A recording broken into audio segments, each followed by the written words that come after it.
Senior Sunrise is basically a big get-together to celebrate the start of senior year. What it means to most of us is to get together with all of our friends and celebrate one last hurrah. Basically what we do is we let all the seniors come onto the football field and just have like a good time, watch the sunrise, and just take pictures and have fun.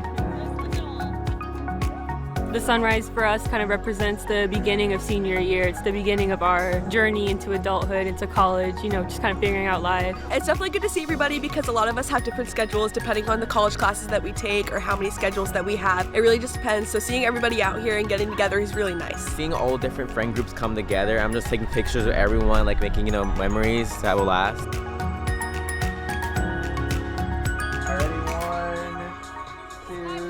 Really looking forward to like the football games, homecoming, all the dances, just like every single event that we can all enjoy together. I'm definitely looking forward to the pep rallies. I'm so excited for them. We have so many good ideas and definitely to get the school all together is one. I guess just hosting big events, sending everyone, off with a big goodbye, memories of the school, things like that. Like I enjoy this like a lot. This is something that I will never forget. I think this is just like a beautiful moment that we can all come here and connect. It's definitely such a great tradition because all of us get together and have such a fantastic time, and it definitely brings great memories to start the year and makes us go really strong. Oh, that was good.